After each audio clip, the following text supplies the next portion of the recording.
அதாவது இந்த பிரச்சனையை பொறுத்தவரையில் திமுக தவேகாவுக்கு இடையிலான பிரச்சனை என்பதை விட உதயநிதி விஜய் இருவருக்கும் இடையிலான பிரச்சனை என்பதை விட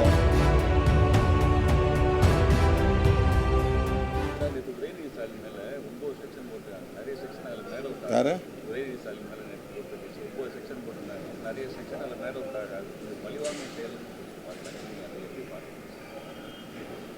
அந்த பிரச்சனை திரும்ப திரும்ப பேச வேண்டிய அவசியம் இல்லைன்னு நினைக்கிறேன். அவங்க அதை சட்டப்படி எதிர்கொண்டுருவாங்க, அதை குவாஷ் பண்ணி. அவர் ஆபாசமாக பேசுனான்னு நினைக்கிறீங்களா நீங்கள்?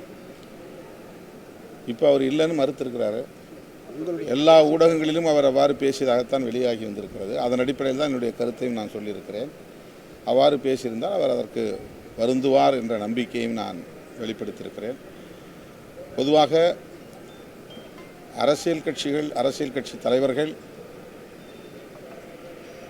விமர்சனங்களை வைக்கிற போது பெண்களை பாதிக்காத வகையில் வைக்க வேண்டும் என்கிற ஒரு கருத்து இந்த நெருக்கடியான நேரத்தில் வலுவாக எழுந்துள்ளது. அதனை நானும் வழிமொழிகிறேன். தொடர்ந்து முதல்வர் மீது இந்த அவதூறுகள் பரப்புறாங்க, கைது நடவடிக்கை தொடர்ந்து இருக்குது, அதை எப்படி பார்க்குறீங்க? வைகோ உள்ளிட்ட தலைவர்கள்லாம் வந்து இதற்கு ஆதரவு தராங்க. இது மாதிரி பெண்கள் குறித்து பேசினா நடவடிக்கை எடுத்து தான் ஆகணும் அப்படின்றத சொல்கிறாங்க. நேற்று கூட உதயநிதி வந்து விடுதலையாகி சென்ற போது ஓடுகாலி முதல்வர்னு விமர்சிச்சிருக்காரு மீண்டும்.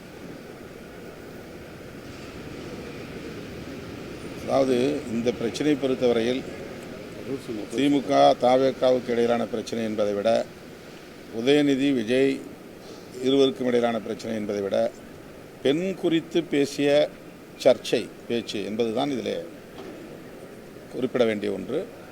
அதற்கு பொதுமக்கள் மத்தியிலிருந்து கட்சி சார்பற்ற அனைத்து தரப்பினரிடமிருந்தும் கடும் விமர்சனங்கள் வந்திருக்கின்றன. இதை மட்டும் நாம் கருத்தில் கொள்வோம். மற்ற விஷயங்களை அரசியலாக காவேரியை பற்றி தான் பேசுகிறாரு, எந்த பெண்ணை பற்றியும் பேசலன்றாரு.